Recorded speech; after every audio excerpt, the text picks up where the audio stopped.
to go back now to the original issue we talked about, the battle over health care, and I'd like to get a perspective currently from a member of Congress. And joining me now is Congressman Morgan Griffith. He's a member of the House Energy and Commerce Committee, where he chairs the Health Subcommittee. He's also vice chairman of the all-important Rules Committee, and he represents the 9th Congressional District of Virginia. Congressman Griffith, as always, welcome back to Washington Watch. Good to see you. It's good to see you as always.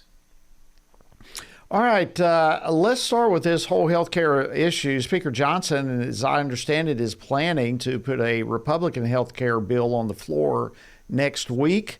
What can you tell us about that? Well, we will have a bill next week. It's I haven't had time to read it, but I know all the component parts pretty well. But they have released it now. It's 111 pages. And we're going to do some good things. We're going to allow associated health plans, as I understand it. We're going to have some other items in there that are going to, what we're trying to do is lower costs. Now, this is not the only bill. We're not doing one package that's going to solve all the problems. What we hope to do is between now and Memorial Day is to unveil a number of bills that will try to lower costs for the American consumer. People are worried about the prices going up. And here's the bottom line. Because of the way Obamacare was built, prices are going to go up next year no matter what we do. That said, we want to try to make choices available to the American families so they can bring down costs over time. They can make their choices, and we believe we have some plans that will help lower costs. Now, this is an important line that everybody needs to know. If you love your Obamacare, you can keep your Obamacare. We're not taking it away. This is not a repeal and replace. It is offering choices. We're going to offer some choices. We're going to get some passed next week. Then hopefully we can get some more in January, and I'm hopeful that we'll have at least a couple more shots at it before Memorial Day so the American people can see that there are legitimate programs out there that the Republicans are pushing and that we're advocating in the House that will lower their health care insurance costs over time and in the near future. What are some specific things that you are hoping might be in the bill next week and forthcoming bills beyond that? And what are some things that you certainly hope will not be in some of those bills? Anything in particular? Well, I mean, I think that if they're Republican ideas, I've seen dozens. I mean, that one of the problems, and you may recall that we had it even last time we tried to deal with these things, is we have so many people who are thinking about so many different ideas. We have more ideas out there than we maybe can fit into one package, which is why I'm hopeful to see several packages. But I will tell you that there are a number of things that we can do. We're going to do more on PBMs, pharmacy benefit manager reform. We need to have some transparency. John James is pushing that really hard, and he's right on the basic issues.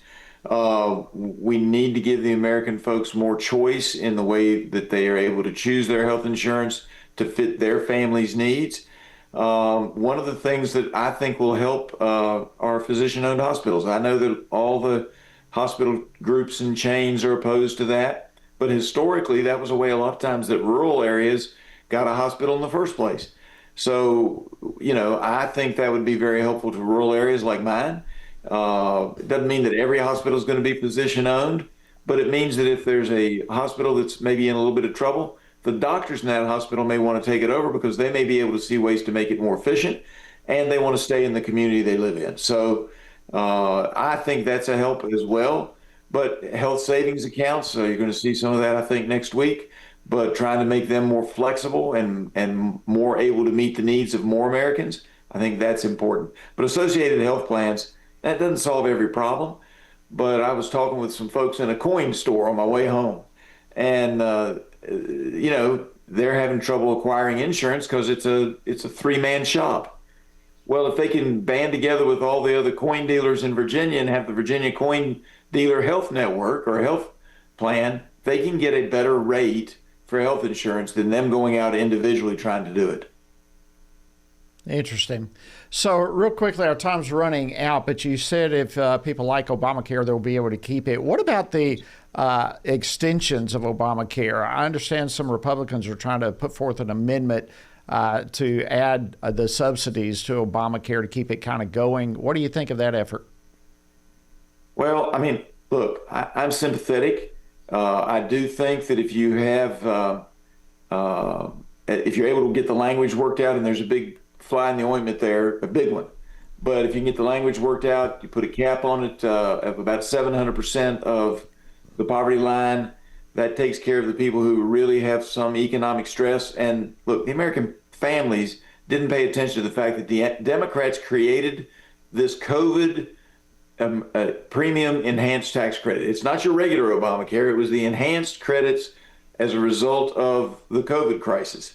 They created it. They didn't have the votes to have it go permanent.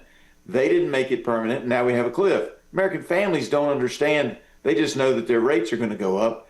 And so there is an issue there. The problem is that many folks, because there are 12 states that have abortion included in their Obamacare exchange, state exchange plans, the federal money going to those programs, a number of pro-life groups oppose them.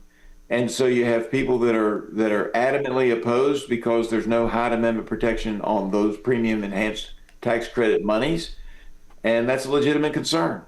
And yet some of our moderates don't want that reform put in there either. So we don't have enough votes to pass it with Hyde. We'll find out next week if we have enough votes to pass it without Hyde on the House side, but we already know it's not going to pass the Senate.